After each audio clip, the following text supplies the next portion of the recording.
Good evening, my name is Jolanta Pawlak. Welcome to the Economics Report. Today, my guest will be the president of PGNiG, or the Polish oil mining and gas extraction company, Jerzy Kwieciński. We will discuss Poland's greater energy independence, the upcoming expiry of the agreement with Gazprom, and the next steps. What is to happen if Russia offers us good, favorable gas prices? Would we benefit from them? These and other topics will be discussed today.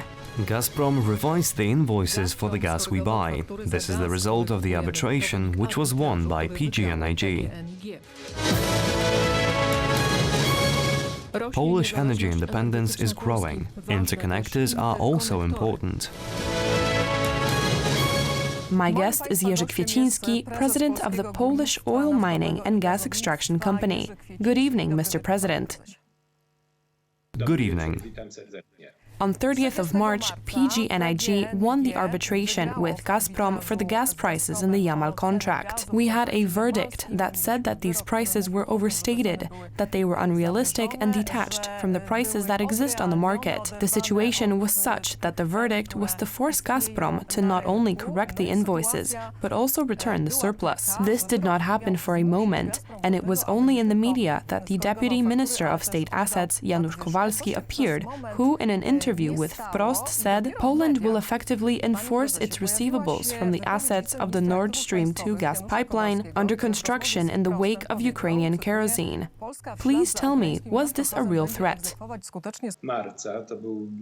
30th of March was in fact a great day. I think it was good not only for our company, for PGNiG, but generally it was a great day for Poland, because it was the first time we managed to win such a serious battle with the Russian side. In this case, it was a battle between PGNiG and Gazprom. This price dispute, as this judgment of the Stockholm Arbitration Court, put an end to an over 5-year-long price dispute between our companies.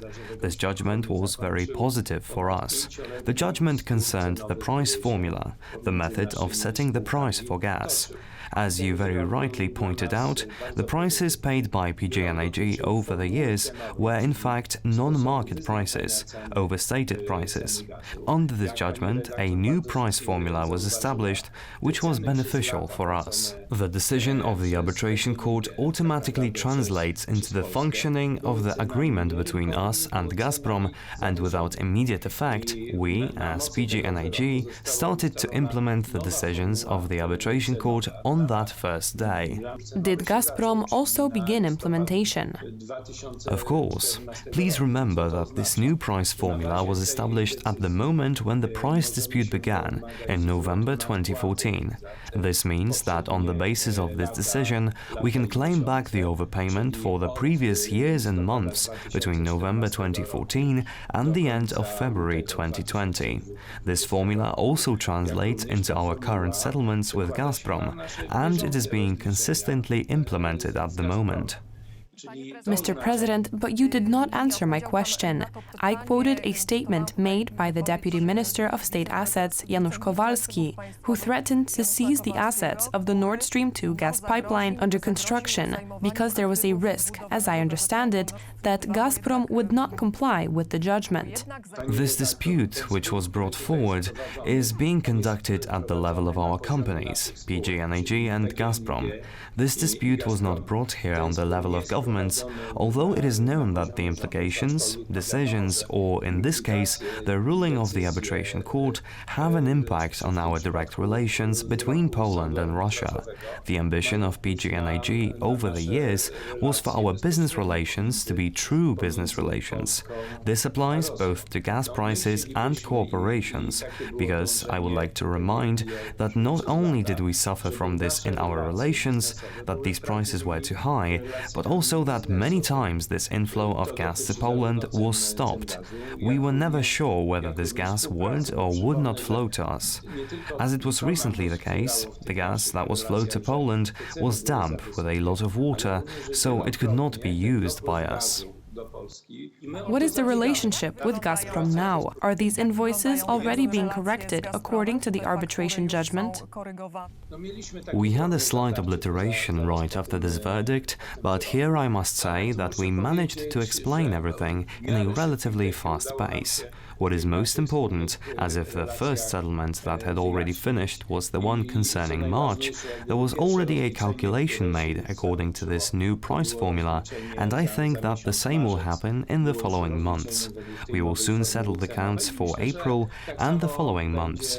I would like to clearly say that we are using this formula, which means that we pay Gazprom for gas according to this new price formula, which has nothing to hide, is much more advantageous for us, and this new formula is at European prices. Now, Mr. President, a question arises. Since the agreement with Gazprom will end in 2023, I believe... In 2022. Yes. If Russia offers good market prices, are you in favor of buying gas from Russia or not? We are constantly aiming to diversify gas supplies to Poland. For the time being, it looks like our domestic resources allow us to cover about 20% or 1/5 of our total demand. Extraction in Poland is less than 4 billion cubic meters. We consume almost 20 billion cubic meters in Poland. This need is mainly being covered by PGNiG, but not only, because other companies are also covering this need. We are extracting 500 million cubic meters on the Norwegian shelf, and we will be increasingly producing our own gas in Norway, but for this we need a special pipe, the Baltic Pipeline, which will allow this gas to flow to Poland. The rest is to be imported. Until recently, almost all the gas imported from abroad was gas from Russia. As early as 2016, it was 87%, but as early as last year, 2019, it was only 60%, as if our dependence on Russian gas was decreasing. We strive to achieve as diversified a portfolio of this gas as possible. The gas that arrives to Poland in this moment not only flows through pipes, but also arrives on ships in liquid form, in the form of liquefied natural gas. We have contracts with Qatar, or very good long-term contracts with the United States, and about 1/5 of the gas we have in Poland, the liquefied natural gas. We are diversifying gas supplies, and we want to become completely independent from Russian gas. Does this mean that if in 2020 or 2022, if Russia offers good prices, we will not cooperate with them? For the time being, we have an agreement. The agreement with Russia was terminated last year, so on the basis of our current relations, we are ending our cooperation at the end of 2022, and we are preparing. At the moment, everything is going according to plan, to be completely independent from Russian gas in 2023. I will remind you how we will do it. It is this Baltic Pipe, that is the pipeline that will run from Norway through Denmark to Poland, that will be able to flow even 10 billion cubic meters of gas. Now, we import around 9 billion cubic meters of gas from Russia every year. Moreover, we are importing gas in liquid form, which after regasification will be about 8 billion cubic meters. At the moment, the potential of the liquid natural gas terminal named after Lech Kwieciński in Świnoujście, the terminal which receives this gas flowing to Poland by tankers, is 5 billion cubic meters, and our sister company in Poland, which deals with the infrastructure, gas system, is currently expanding this terminal, is about 8 billion cubic meters. This will provide us, on the one hand, with diversification of supplies and will ensure us full independence from Russian gas. So the end of the construction of Baltic Pipe, that is, this strategic gas infrastructure, which will allow for the transmission of gas from deposits in Norway to the Polish market, will begin when the agreement with Gazprom is terminated. Are you not afraid of any perturbations on the road to the launch of Baltic Pipe, for example on the part of the contractor? And if not, what about fake news? We have read in the media that the Baltic Pipe is too expensive of an investment and that Norwegian deposits are drying up. Are you not afraid of this? W mediach o tym, że to jest za droga inwestycja, ten Baltic Pipe, że złoża norweskie to w zasadzie wysychają.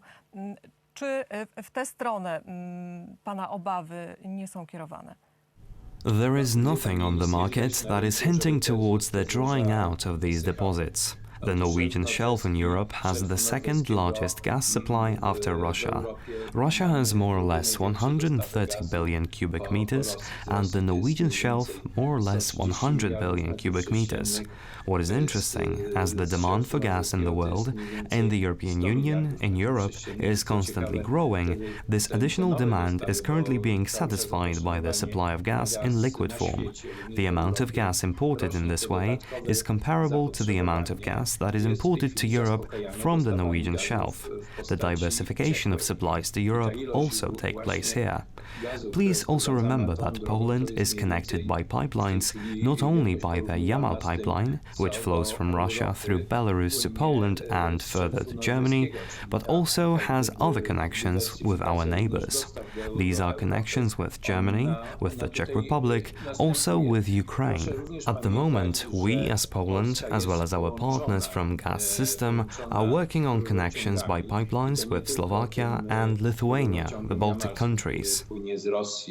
Is this what President Andrzej Duda spoke about 2 days ago when asked about the strategy for national security? To quote, "Among other things, I plan to build gas interconnectors together with the countries neighboring Poland." Did he mean something new?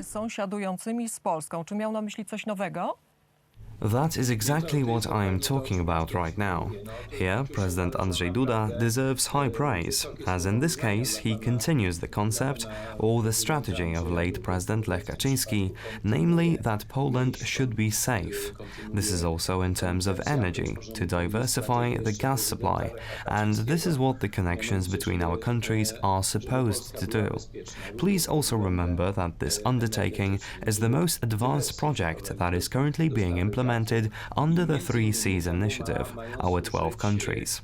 It is important that we are connected by such pipelines and that in a situation when one country is lacking reserves for some reason, these needs can be satisfied from another country. This gives security to Poland and the whole region. Mr. President, PGNiG has successfully completed tests of another well on the Przemyśl deposit, the largest gas deposit in Poland. Does this mean we can now increase production in Poland? It may not be much, but we have some deposits in Poland. The fact is that these are deposits which have been exploited for a long time. Let us remember that Poland, in the Podkarpackie region, gave birth to the oil industry in the world in the 19th century. We are trying to continue to use the potential we have to extract gas as well as oil from the deposits we have in Poland. We are also continuously looking for new deposits. I am pleased to say that in the case of the Przemyśl deposit, one well has recently been drilled successfully. We have further plans, which we assume will give us additional output of somewhere around 60 million cubic meters per year. As I mentioned earlier, in Poland we produce 3.8 billion cubic meters per year of natural gas. The gas that comes from the Podkarpackie region amounts to around 1.4 billion cubic meters. So we are constantly looking for new deposits in the country, and we are constantly trying to make better use of our deposits and wells that are currently operating. We are able to do this thanks to the application of new technologies. This may sound strange, but the innovation of technology is also possible in our oil and gas industry, and this is a manifestation of it. This extensive topic is surely for a separate program. Thank you very much for today. Jerzy Kwieciński, President of PGNiG. Thank you, good night. Dziękuję panu za dziś i dobranoc. Thank you very much. Państwu również Thank you very much, good night. dobranoc i do zobaczenia.